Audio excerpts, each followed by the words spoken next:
Yo le agradezco mucho al periodista Armando Guzmán que nos haga el favor de dedicar unos minutos para platicar con la audiencia de las estaciones de radio de Grupo Radiorama acá en el estado de Sonora para conocer y entender al menos un par de asuntos en lo que nos alcance el tiempo que están sucediendo allá en Estados Unidos y que desde luego van a tener un efecto e irremediablemente lo van a tener en territorio mexicano. Armando, ¿cómo le va? Buenas tardes, mucho gusto. Vamos a tutearnos, Sergio, para empezar. ¿Cómo estás? Me da mucho gusto estar contigo. Al contrario, igualmente. De este lado de la frontera, Armando, que estamos tan cerquita a los Estados Unidos, pues estamos queriendo entender, ¿no? Estamos queriendo entender los efectos que va a tener en principio. Es un primer tema que yo te quiero plantear. ¿Qué efectos tendría que termine, digamos, la vigencia de este título 42 allá en los Estados Unidos? ¿En qué consiste primero y cuáles serían los efectos en Estados Unidos y los que veas acá de este lado? Mira, el título 42 es un pretexto que Donald Trump encontró dentro de las leyes de salubridad. No tiene absolutamente nada que ver con la inmigración, pero lo encontraron porque él quería impedir que la gente viniera a Estados Unidos durante la pandemia.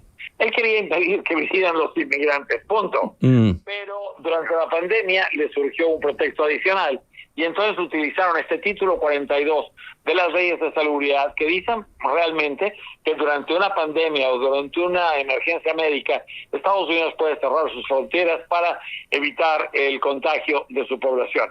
Entonces, esto lo impuso Donald Trump.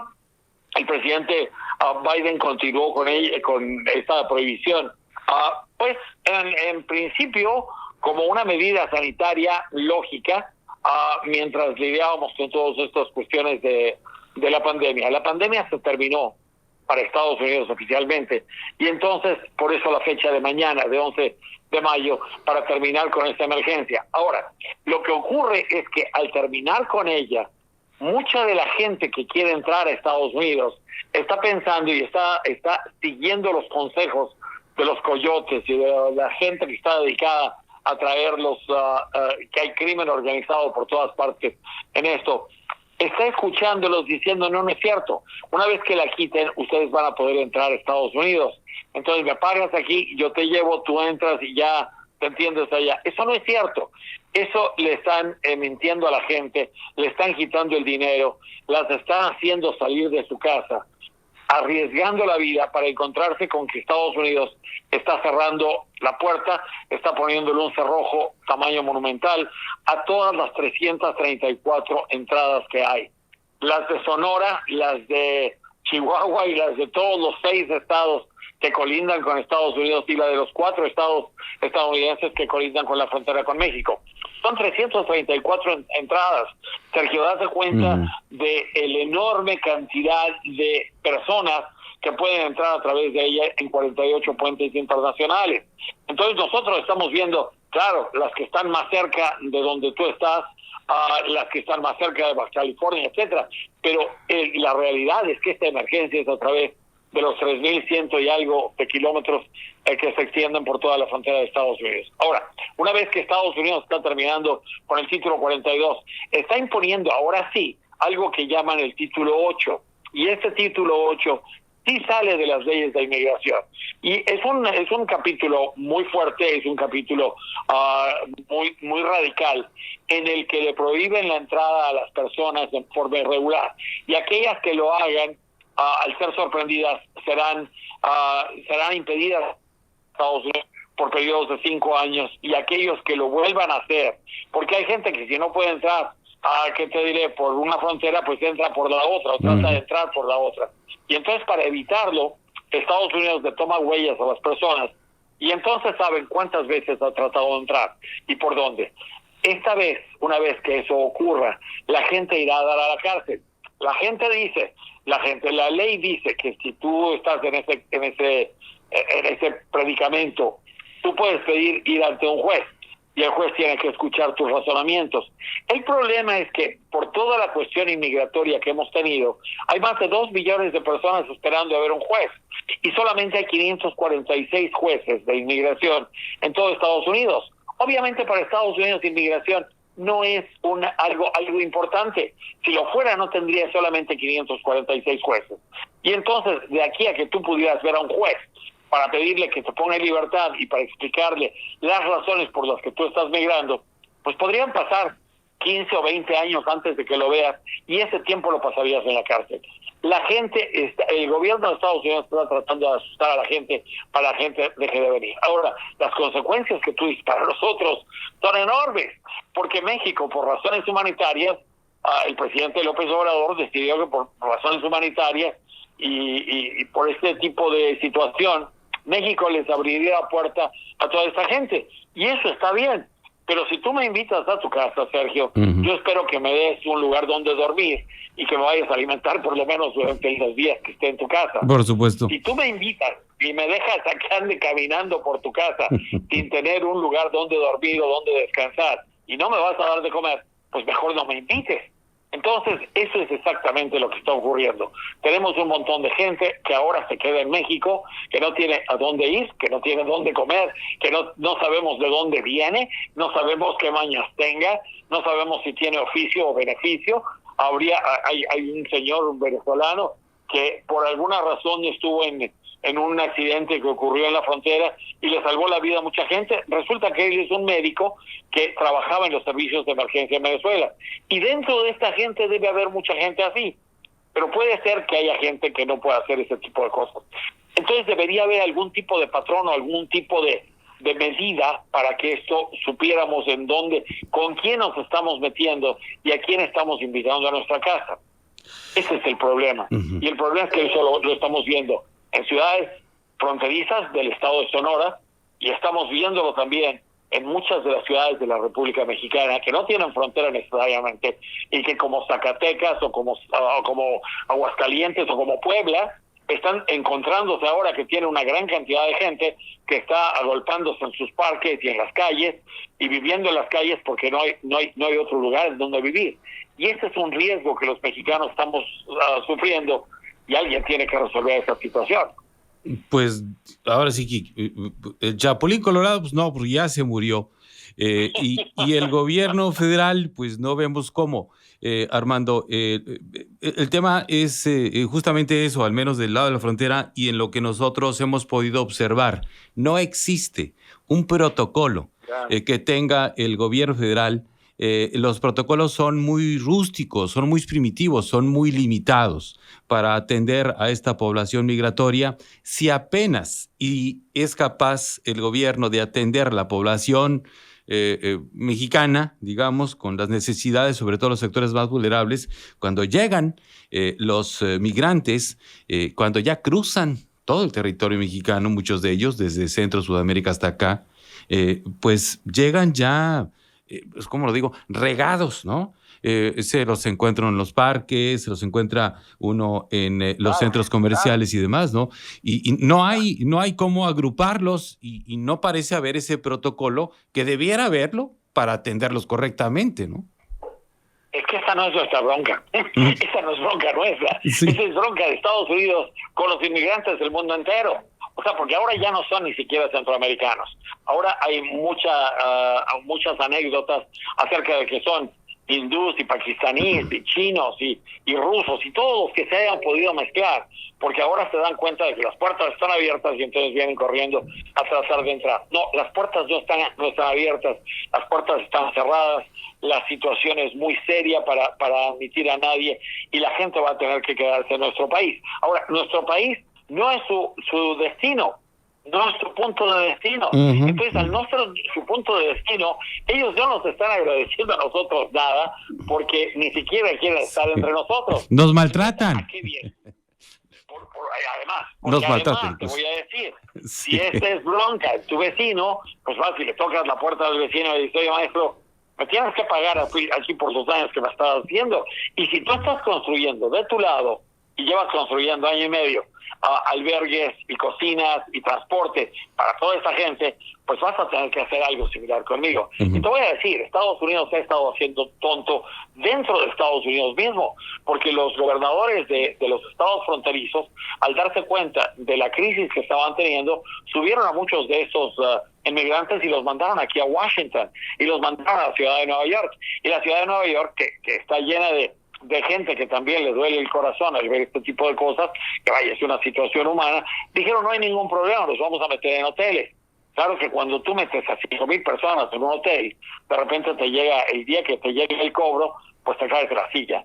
Y cuando no son 5, cuando son 35,000 o 65,000, pues peor, porque entonces te queda todo el presupuesto de la ciudad ahí, o del condado. Entonces ahora hay pleitos entre los condados en el norte, en estados como Nueva York, como Minnesota, como Washington, como Virginia, con los que les mandaron a toda esta gente, que ya es gente que admitió a Estados Unidos. Entonces hay un desorden total. Joe Biden es culpable pues de muchas cosas, pero entre otras ha creado un verdadero desorden migratorio en todo esto. Y ahora lo que sería bueno es decirle a tocar la puerta y decirle al maestro, digo, ¿me vas a construir albergues aquí o te vas a cooperar para que yo les dé de comer? ¿O qué voy a hacer? Porque yo no los puedo tener de por dioseros en toda la República Mexicana. Es exactamente lo que está ocurriendo. Y te voy a decir, ustedes en el norte tienen un problema. La gente en el sur tiene otro problema. Porque la gente estaba yo hablando con alguien en el estado de Chiapas y me decían, bueno, mira, es que hay aquí 5,000 personas que se están agolpando en las oficinas de migración local, que son unas oficinitas chiquitas, y en esas oficinitas chiquitas están metiendo a la gente. Hablaba hace rato con Javier Latorre, que es tu paisano, que es orgullosamente de Sonora, y Javier me decía también, él me recordaba todo esto y me decía, mira, lo que está pasando en el sur es dramático, y Javier tiene razón, porque además hay otra cosa. Lo que ocurre es que en las disposiciones que tiene Estados Unidos está el hecho de que si tú eres rechazado por un tercer país seguro, y en este caso en los países por los que vas atravesando, estás en obligación de pedir asilo en alguno de ellos. Si te rechazan de alguno de esos países, entonces sí puedes venir hasta Estados Unidos y decir, mira, yo lo pedí allá en México, pero me rechazaron, aquí está el papel, entonces déjame entrar. Y eso es lo que está haciendo tanta gente. Por eso es que están invadiendo las oficinas de migración en México, porque ellos quieren que los rechacen su petición para entonces poder venir corriendo con eso. Eso va a seguir mientras no haya un remedio. Y mañana la Cámara de Representantes está tratando de encontrar un remedio, encontrándole una sustitución al título 42, pero va a haber problemas dentro de esa ley. Está, por ejemplo, otra vez, mantener esa ley de Remain in Mexico, que es del Quédate en México. Está también el seguir levantando el muro en la frontera. Una serie de cosas que el presidente Joe Biden no acepta, y entonces es pérdida de tiempo. Va a haber fuegos artificiales sin que en realidad haya necesidad de ellos. Y al final no van a llegar a ningún tipo de acuerdo. Ese es parte del problema también. Armando, te robo un par de minutos más porque me gustaría mucho que compartieras con la audiencia tu análisis de la manera en que están tratando el tema del fentanilo los gobiernos de México y Estados Unidos. Digo, si es que te alcanzan 2 minutos, yo tengo más, yo tengo los que quieras. Sí. Con mucho gusto, aquí estoy a tus órdenes, Sergio. Bueno, ha habido, ya conoces perfectamente las declaraciones del presidente sobre el tema del fentanilo. Hay una postura del gobierno de Estados Unidos sobre ese tema. Yo lo que veo acá, lo que estamos empezando a ver, te cuento algo de aquí a nivel local, en el estado de Sonora, están empezando a descubrirse personas en las calles en posesión de pastillas de fentanilo, lo cual no sucedía hasta hace poquito, al menos aquí en el estado de Sonora. Y a mí se me hace que en el paso, digamos, rumbo a Estados Unidos, ya se les están empezando a caer algunas pastillitas en la carretera, ¿no? Claro, es que ese es el gran negocio. Te voy a decir, los encuentras en Sonora y los encuentras en París, y los encuentras en Tokio y los encuentras en Río de Janeiro. Este es un negocio mundial. Si es de los carteles o si no es de los carteles, obviamente es de alguien. Los carteles son los que empezaron con todo esto. El famoso cartel ahí de tus vecinos de Sinaloa puede haber sido el originario de todo, el punto original de todo esto. El hecho de que nos estemos peleando entre México y Estados Unidos, de que no lo hiciste tú, no yo lo hice, no mejor, no fueron los chinos, fuiste tú. Este tipo de cosas no tiene ningún sentido. Eso es perder el tiempo. La realidad es que existe un problema. El problema es muy serio.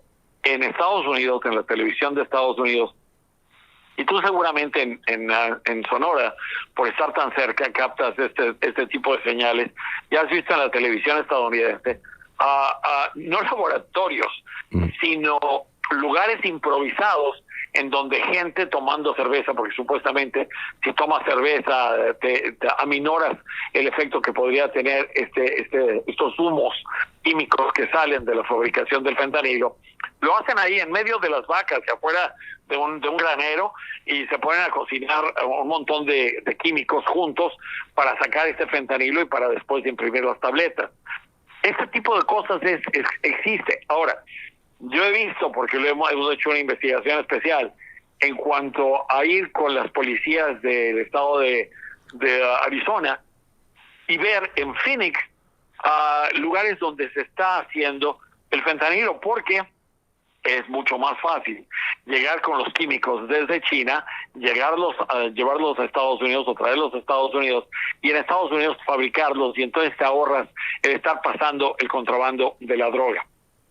Eso lo hemos estado viendo, eso está ocurriendo. Entonces, el fentanilo está siendo fabricado en muchos lugares y está regándose por todas partes. La utilidad es enorme, porque la cantidad pequeñita de fentanilo que te cuesta nada hacer puede redituarte de $10 a $30 por pastilla. Entonces, obviamente esta es una situación de mucho dinero, en la que ni México, ni Estados Unidos, ni China se han puesto de acuerdo en cómo combatirlo. Y entonces el señalarse nada más uno a otro, pues no ha llevado a ningún lado, y aquí seguimos viendo una gran cantidad de muertes. Y te voy a decir, esas son las muertes por fentanilo. Hay otro que es también, que fue el inicio de la emergencia, en la que había la famosa brea negra. Mucha gente que en Estados Unidos tiene todavía el vicio de la heroína, se empezó a inyectar una brea negra que venía de Afganistán.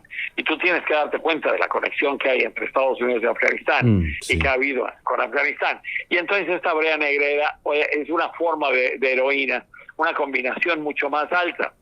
Y entonces gente famosa como el actor Timur Hoffman lo encontraron con la jeringa en la vena, tirado, muerto en el baño de su casa, precisamente porque la pureza de esta droga va del 5 o 8% de pureza que tenía antes al 40 o 50 o 60%, y entonces la gente que se acostumbraba a inyectar una cantidad de heroína, al volvérsela a inyectar, pues se muere, porque obviamente es muy alto.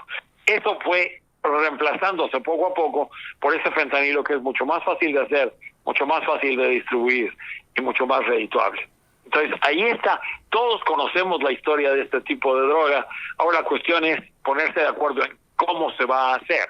Pero si en México le vamos a quitar a la DEA la capacidad de ir detrás de todos estos grupos criminales, pues entonces vamos a tener problemas, y entonces vamos a seguir patinando enlodados en el mismo sitio. ¿Debería el gobierno mexicano permitir, digamos, un trabajo más efectivo de la DEA en este lado de la frontera? Yo creo que lo que pasa es que yo no sé si la DEA tenga todas las respuestas, pero deberíamos tener las policías mexicanas mucho más a tono con todo esto.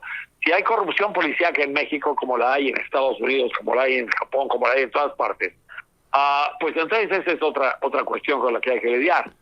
Pero yo creo que si la DEA se queja continuamente de esto, y no se queja en entrevistas de prensa, Sergio, se queja ante el Congreso, en audiencias del Congreso, en las que todo esto se hace público, y la DEA le dice a los miembros del Congreso: nosotros le pasamos información de inteligencia, porque al final de cuentas la Dirección Antidrogas es una agencia de inteligencia, le pasamos información de inteligencia a las policías mexicanas y a las fuerzas que nos dicen que les pasemos la información, se la damos y les decimos: en este momento están distribuyendo fentanilo en este lugar y hay grandes cantidades de fentanilo en estas bodegas, vayan ustedes por ella, y nadie se mueve. Entonces, obviamente, hay algún tipo de contubernio en eso, pero cuando nadie hace absolutamente nada, pues ese tipo de sospechas empieza a crecer y empieza a crear un muy mal ambiente, y es en donde estamos. Armando, yo te agradezco mucho este tiempo para platicar y entender este tema con la audiencia de este espacio. Yo te doy las gracias a ti por dejarme hablar con la audiencia de Sonora. Les mando un saludo muy, muy cariñoso. Me encanta su país. Yo iba a Caborca, iba también en Chihuahua, pero iba a Obregón, y en Obregón me asaba, pero me pasaba un tiempo muy, muy padre con amigos allá. Entonces, tengo muchos recuerdos agradables de Sonora. Les mando un abrazo. Y a ti, Sergio, te agradezco mucho la oportunidad para saludar a tanta gente. Al contrario, un fuerte abrazo para ti. Muchísimas gracias y nuestra admiración y respeto. Hasta luego. Gracias, Sergio, igualmente. Que estés muy bien. Muy bien, hasta luego. Es Armando Guzmán desde Washington. Hay 2 temas. Había más, desde luego, pero pues, no daba. Él tiene su agenda. El tema del fentanilo, que es con el que cerramos, y el tema de este título 42, que dejará de tener vigencia a partir de mañana, 11 de mayo. Es Armando Guzmán, periodista de Washington, desde para la cadena Radiorama.